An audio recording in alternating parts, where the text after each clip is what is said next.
Hi friends, ಈಗ BJP ದೊಡ್ಡ ಪಕ್ಷವಾಗಿದ್ದು ಕಾಂಗ್ರೆಸ್ ಸೇರಿದಂತೆ ಉಳಿದ ಪಕ್ಷಗಳು ಅಧಿಕಾರಕ್ಕೆ ಏರಲು ಇನ್ನಿಲ್ಲದ ಪ್ರಯತ್ನ ನಡೆಸುತ್ತಿವೆ. ಈ ಹಿಂದೆ ಅದೇ ಕಾಂಗ್ರೆಸ್ ದೊಡ್ಡ ಪಕ್ಷವಾಗಿದ್ದು ಬಿಜೆಪಿ ಸೇರಿದಂತೆ ಉಳಿದ ಪಕ್ಷಗಳು ಸೇರ್ಕೊಂಡು ಅಧಿಕಾರಕ್ಕೆ ಏರೋಕೆ ಟ್ರೈ ಮಾಡ್ತಿದ್ವು. ಅಧಿಕಾರಕ್ಕೆ ಬಂದಿದ್ವು ಕೂಡ. ಹೀಗೆ ಕೇಂದ್ರದಲ್ಲಿ ಅಧಿಕಾರಕ್ಕೆ ಬಂದ ಸರ್ಕಾರಗಳನ್ನು ಕಾಂಗ್ರೆಸ್ ಹೇಗೆಲ್ಲ ಉರುಳಿಸ್ತು ಗೊತ್ತಾ? ಕಾಂಗ್ರೆಸ್ ನಂಬಿದವರಿಗೆ ಹೇಗೆಲ್ಲ ಶಾಕ್ ಆಯ್ತು. ಅಟಲ್ ಬಿಹಾರಿ ವಾಜಪೇಯಿ ಮತ್ತು ದೇವೇಗೌಡರು ಪ್ರಧಾನಿ ಹುದ್ದೆಗೆ ರಾಜೀನಾಮೆ ಕೊಟ್ಟಿದ್ದು ಯಾಕೆ? ಎಲ್ಲವನ್ನು ಈ ವಿಡಿಯೋದಲ್ಲಿ ಹೇಳ್ತೀವಿ. ಅದಕ್ಕೂ ಮುನ್ನ ನೀವಿನ್ನು ನಮ್ಮ ಚಾನೆಲ್ಗೆ ಸಬ್ಸ್ಕ್ರೈಬ್ ಆಗಿಲ್ಲ ಅಂದ್ರೆ ಈ ಕೂಡಲೇ ಆಗಿ ಪಕ್ಕದ ಗಂಟೆ ಗುರುತಿನ ಮೇಲೆ ಕ್ಲಿಕ್ ಮಾಡಿ. 1977ರಲ್ಲಿ ಮೊದಲ ಕಾಂಗ್ರೆಸ್ಸೇತರ ಸರ್ಕಾರ. ಆ ಸರ್ಕಾರವನ್ನು ಬೀಳಿಸಿದ್ದು ಹೇಗೆ? ಇಂದಿರಾ. 1977ರಲ್ಲಿ ತುರ್ತು ಪರಿಸ್ಥಿತಿ ಅಂತ್ಯಗೊಂಡ ಬಳಿಕ ಚುನಾವಣೆ ನಡೆಯಿತು. ಅದರಲ್ಲಿ ಕಾಂಗ್ರೆಸ್ನಿಂದ ಹೊರಬಂದಿದ್ದ ನಾಯಕರು, ಜನಸಂಘ ಎಲ್ಲವೂ ಸೇರಿ ಜನತಾ ಪಕ್ಷ ರಚಿಸಲಾಗಿತ್ತು. ಇಂದಿರಾ ಗಾಂಧಿಯನ್ನು ಹೇಗಾದ್ರೂ ಸೋಲಿಸಬೇಕು ಅನ್ನೋದು ಈ ಕೂಟದ ಉದ್ದೇಶವಾಗಿತ್ತು. ಚುನಾವಣೆಯಲ್ಲಿ ಜನತಾ ಪಕ್ಷಕ್ಕೆ ಬಹುಮತ ಬಂದು ಸರ್ಕಾರ ರಚಿಸಿತು. ನೆಹರು ಕಾಲದಿಂದಲೂ ಪ್ರಧಾನಿ ಆಗಬೇಕು ಅನ್ನೋ ಆಸೆ ಇಟ್ಕೊಂಡಿದ್ದ ಮೊರಾರ್ಜಿ ದೇಸಾಯಿ ಪ್ರಧಾನಿ ಆಗೇ ಬಿಟ್ರು. ಇದೇ ಸರ್ಕಾರದಲ್ಲಿ ಚರಣ್ ಸಿಂಗ್ ಗೃಹ ಸಚಿವರಾಗಿದ್ರು. ಆದರೆ ನಂತರದಲ್ಲಿ ಮೊರಾರ್ಜಿ ದೇಸಾಯಿ ಮತ್ತು ಚರಣ್ ಸಿಂಗ್ ನಡುವೆ ಅಸಮಾಧಾನ ಹೆಚ್ಚಾಯಿತು. 1978ರಲ್ಲಿ ಚರಣ್ ಸಿಂಗ್ ರಾಜೀನಾಮೆ ಕೊಟ್ರು. ಆದರೆ 1979ರಲ್ಲಿ ಉಪ ಪ್ರಧಾನಿಯಾಗಿ ಚರಣ್ ಸಿಂಗ್ ಕ್ಯಾಬಿನೆಟ್ಗೆ ಎಂಟ್ರಿ ಕೊಟ್ರು. ಆದ್ರೂ ಆಗಾಗಲೇ ಪಕ್ಷದಲ್ಲಿ ಬೇರೆ ಬೇರೆ ವಿಚಾರಧಾರೆಯವರು ಒಟ್ಟಾಗಿ ಇದ್ದಿದ್ರಿಂದ ಜನತಾ ಪಕ್ಷದಲ್ಲಿ ಬಿರುಕು ಮೂಡಿತ್ತು. ಚರಣ್ ಸಿಂಗ್ ಅವರದ್ದೊಂದು ಬಣ ರೆಡಿ ಆಗಿತ್ತು. ಇದನ್ನ ಗಮನಿಸಿದ ಇಂದಿರಾ ಗಾಂಧಿ ಮತ್ತು ಸಂಜಯ್ ಗಾಂಧಿ ಒಂದು ದಾಳ ಹೂಡಿದ್ರು. ಚರಣ್ ಸಿಂಗ್ ಬಳಿ ಹೋಗಿ, ನೀವು ನಿಮ್ಮ ಬಣದ ಸಹಾಯದೊಂದಿಗೆ ಪ್ರಧಾನಿಯಾಗಿ, ನಿಮಗೆ ಕಾಂಗ್ರೆಸ್ ಬಾಹ್ಯ ಬೆಂಬಲ ನೀಡುತ್ತೆ ಅಂತ. ಆಗ ಜನತಾ ಪಕ್ಷ ಒಡೆದೋಯ್ತು. ಕಾಂಗ್ರೆಸ್ ಬೆಂಬಲದೊಂದಿಗೆ ಚರಣ್ ಸಿಂಗ್ ಪ್ರಧಾನಿ ಆದ್ರು. ಜನತಾ ಸರ್ಕಾರ ಇಂದಿರಾ ಗಾಂಧಿ ಮತ್ತು ಸಂಜಯ್ ಗಾಂಧಿ ವಿರುದ್ಧ ಹಲವು ಕೇಸ್ಗಳನ್ನ ದಾಖಲಿಸಿತ್ತು. ಆ ಕೇಸ್ಗಳನ್ನು ತೆಗೆಯುವಂತೆ ಆಗ ಪ್ರಧಾನಿಯಾಗಿದ್ದ ಚರಣ್ ಸಿಂಗ್ಗೆ ಕಾಂಗ್ರೆಸ್ ಒತ್ತಡ ಹೇರ್ತು. ಆದರೆ ಚರಣ್ ಸಿಂಗ್ ಕೇಸ್ ಹಿಂಪಡೆಯಲು ನಿರಾಕರಿಸಿದ್ರು. ಆಗ ಕಾಂಗ್ರೆಸ್ ಚರಣ್ ಸಿಂಗ್ ಸರ್ಕಾರಕ್ಕೆ ನೀಡಿದ್ದ ಬೆಂಬಲ ವಾಪಸ್ ತಗೊಳ್ತು. 170 ದಿನಕ್ಕೆ ಚರಣ್ ಸಿಂಗ್ ಸರ್ಕಾರ ಬಿದ್ದು ಮತ್ತೆ ಚುನಾವಣೆ ನಡೆಯಿತು. ಅದರಲ್ಲಿ ಇಂದಿರಾ ಗಾಂಧಿಗೆ 353 ಸೀಟುಗಳ ಭರ್ಜರಿ ಬಹುಮತ ಸಿಕ್ಕಿ ಪ್ರಧಾನಿ ಆದ್ರು. 1989ರಲ್ಲಿ ಬಂತು ವಿಪಿ ಸಿಂಗ್ ಸರ್ಕಾರ. ಚಂದ್ರಶೇಖರ್ಗೆ ಕೈಕೊಟ್ಟ ಕಾಂಗ್ರೆಸ್. 1988ರಲ್ಲಿ ಹಲವು ಪಕ್ಷಗಳನ್ನು ಮರ್ಜ್ ಮಾಡಿ ಜನತಾದಳ ಪಕ್ಷ ಸ್ಥಾಪಿಸಲಾಯಿತು. ವಿಶ್ವನಾಥ್ ಪ್ರತಾಪ್ ಸಿಂಗ್ ಅದರ ಅಧ್ಯಕ್ಷರಾದರು. ರಾಜೀವ್ ಗಾಂಧಿ ವಿರುದ್ಧ ಹೋರಾಡೋದು ಆ ಪಕ್ಷ ಸ್ಥಾಪನೆಯ ಉದ್ದೇಶವಾಗಿತ್ತು. 1989ರ ಲೋಕಸಭೆ ಚುನಾವಣೆಯಲ್ಲಿ ಜನತಾದಳ, ಬಿಜೆಪಿ, ಎಡಪಕ್ಷಗಳು ಮತ್ತು ಹಲವು ಪ್ರಾದೇಶಿಕ ಪಕ್ಷಗಳನ್ನು ಒಗ್ಗೂಡಿಸಿ ನ್ಯಾಷನಲ್ ಫ್ರಂಟ್ ಅನ್ನು ಕೂಟ ರಚಿಸಲಾಯಿತು. ಒಟ್ಟಾಗಿ ಚುನಾವಣೆ ಎದುರಿಸಿದ್ವು. ಇದರ ಫಲವಾಗಿ ಆ ಚುನಾವಣೆಯಲ್ಲಿ ನ್ಯಾಷನಲ್ ಫ್ರಂಟ್ಗೆ ಸರಳ ಬಹುಮತ ಸಿಕ್ತು. ವಿಶ್ವನಾಥ್ ಪ್ರತಾಪ್ ಸಿಂಗ್ ಪ್ರಧಾನಿ ಆದರು.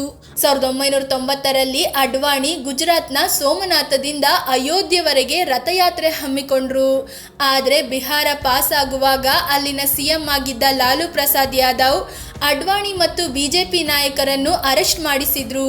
ಅವರ ಆರ್ಜೆಡಿ ಕೂಡ ನ್ಯಾಷನಲ್ ಫ್ರಂಟ್ನ ಭಾಗವೇ ಆಗಿತ್ತು. ಇದರಿಂದ ಸಿಟ್ಟಿಗೆದ್ದ ಬಿಜೆಪಿ ಕೇಂದ್ರದಲ್ಲಿ ನೀಡಿದ್ದ ಬೆಂಬಲವನ್ನು ವಾಪಸ್ ತಗೊಳ್ತು. ನಂತರದಲ್ಲಿ ನ್ಯಾಷನಲ್ ಫ್ರಂಟ್ ಭಾಗವಾಗಿದ್ದ ಚಂದ್ರಶೇಖರ್ ತನ್ನ ಬೆಂಬಲಿಗರೊಂದಿಗೆ ಹೊರಬಂದ್ರು. ಸಮಾಜವಾದಿ ಜನತಾ ಪಕ್ಷ ಅಂತ ಹೊಸ ಪಕ್ಷ ಸ್ಥಾಪಿಸಿದ್ರು. ನಂತರ 1990ರಲ್ಲಿ ವಿಪಿ ಸಿಂಗ್ ಸರ್ಕಾರದ ವಿರುದ್ಧ ಅವಿಶ್ವಾಸ ನಿರ್ಣಯ ಮಂಡಿಸಿದ್ರು. ಚಂದ್ರಶೇಖರ್ಗೆ ರಾಜೀವ್ ಗಾಂಧಿ ನೇತೃತ್ವದ ಕಾಂಗ್ರೆಸ್ ಬೆಂಬಲ ಕೊಟ್ಟಿತ್ತು. ಹೀಗಾಗಿ 343 ದಿನಕ್ಕೆ ವಿಪಿ ಸಿಂಗ್ ಸರ್ಕಾರ ಬಿತ್ತು. ಕಾಂಗ್ರೆಸ್ ಬಾಹ್ಯ ಬೆಂಬಲದೊಂದಿಗೆ ಚಂದ್ರಶೇಖರ್ ಸರ್ಕಾರ ರಚಿಸಿ ಪ್ರಧಾನಿ ಆದ್ರು. ಆದರೆ 1991ರಲ್ಲಿ ಚಂದ್ರಶೇಖರ್ ತಮ್ಮ ವಿರುದ್ಧವೇ ಗೂಢಚಾರಿಕೆ ನಡೆಸುತ್ತಿದ್ದಾರೆ ಅಂತ ರಾಜೀವ್ ಗಾಂಧಿ ಆರೋಪಿಸಿದ್ರು. ಇದರ ಬೆನ್ನಲ್ಲೇ ಸರ್ಕಾರಕ್ಕೆ ಕೊಟ್ಟಿದ್ದ ಬಾಹ್ಯ ಬೆಂಬಲ ವಾಪಸ್ ಪಡೆದ್ರು. ಹೀಗೆ 223 ದಿನಗಳಲ್ಲಿ ಚಂದ್ರಶೇಖರ್ ಸರ್ಕಾರ ಬಿತ್ತು. ಆದರೆ 1991ರಲ್ಲಿ ಎಲೆಕ್ಷನ್ ಪ್ರಚಾರದ ವೇಳೆಯೇ ರಾಜೀವ್ ಗಾಂಧಿ ಹತ್ಯೆ ಆಯಿತು. ಈ ಚುನಾವಣೆಯಲ್ಲಿ ಕಾಂಗ್ರೆಸ್ ಗೆದ್ದು ಪಿ.ವಿ. ನರಸಿಂಹರಾವ್ ಪ್ರಧಾನಿ ಆದರು. 1996ರಿಂದ 1998ರ ನಡುವೆ ಮೂವರು ಪ್ರಧಾನಿ. ಅಟಲ್, ದೇವೇಗೌಡ, ಐಕೆ ಗುಜ್ರಾಲ್ ರಿಸೈನ್. 1996ರ ಚುನಾವಣೆಯಲ್ಲಿ ಬಿಜೆಪಿ ಅತಿ ದೊಡ್ಡ ಪಕ್ಷವಾಗಿ ಹೊರಹೊಮ್ಮಿತು. ಆದ್ರೆ ಮ್ಯಾಜಿಕ್ ನಂಬರ್ ತಲುಪಿರ್ಲಿಲ್ಲ. ಆದ್ರೂ 1996ರ ಮೇ 16ರಂದು ವಾಜಪೇಯಿ ಪ್ರಮಾಣ ವಚನ ಸ್ವೀಕರಿಸಿ ಪ್ರಧಾನಿಯಾದ್ರು. ಆದ್ರೆ 161 ಸ್ಥಾನ ಪಡೆದಿದ್ದ ಬಿಜೆಪಿ ಬಹುಮತ ಸಾಬೀತುಪಡಿಸುವಲ್ಲಿ ಫೇಲ್ ಆಗಿ 13 ದಿನಕ್ಕೆ ವಾಜಪೇಯಿ ರಾಜೀನಾಮೆ ಕೊಟ್ರು. ಮತ್ತೊಂದ್ ಕಡೆ ಎಡಪಕ್ಷಗಳು ಸೇರ್ಕೊಂಡು ಯುನೈಟೆಡ್ ಫ್ರಂಟ್ ಅಥವಾ ತೃತೀಯ ರಂಗ ಸ್ಥಾಪಿಸಿದ್ವು.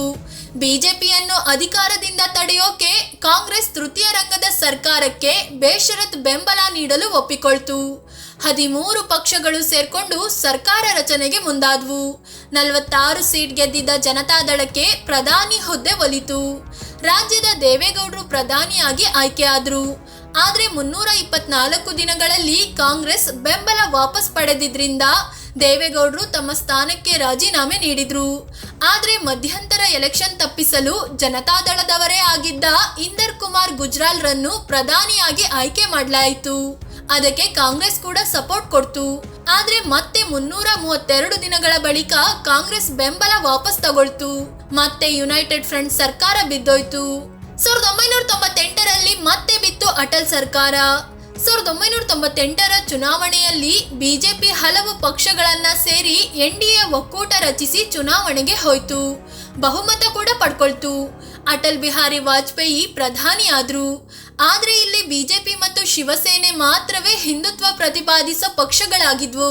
ಉಳಿದ ಪ್ರಾದೇಶಿಕ ಪಕ್ಷಗಳ ವಿಚಾರಧಾರೆ ಬೇರೆಯದ್ದೇ ಇತ್ತು. ವಾಜಪೇಯಿ ಕಷ್ಟದಲ್ಲಿ 13 ತಿಂಗಳ ಕಾಲ ಸರ್ಕಾರ ನಡೆಸಿದ್ರು. ಆದ್ರೆ 1999ರಲ್ಲಿ ಎಡಿಎಂಕೆಯ ಜಯಲಲಿತಾ ಬೆಂಬಲ ವಾಪಸ್ ಪಡೆದಿದ್ರಿಂದ ಅಟಲ್ ಸರ್ಕಾರ ಮತ್ತೆ ಬಿತ್ತು. ಅವಿಶ್ವಾಸ ನಿರ್ಣಯ ಮಂಡನೆಯಾದಾಗ 1 ಮತದಿಂದ ವಾಜಪೇಯಿ ಸೋತ್ರು, ರಾಜೀನಾಮೆ ಕೊಟ್ರು. ಆದ್ರೆ 1999ರಲ್ಲಿ ನಡೆದ ಚುನಾವಣೆಯಲ್ಲಿ ಮತ್ತೆ ಎನ್ಡಿಎ ಬಹುಮತ ಸಾಧಿಸಿ ವಾಜಪೇಯಿ 5 ವರ್ಷಗಳ ಕಾಲ ಪ್ರಧಾನಿಯಾಗಿದ್ರು.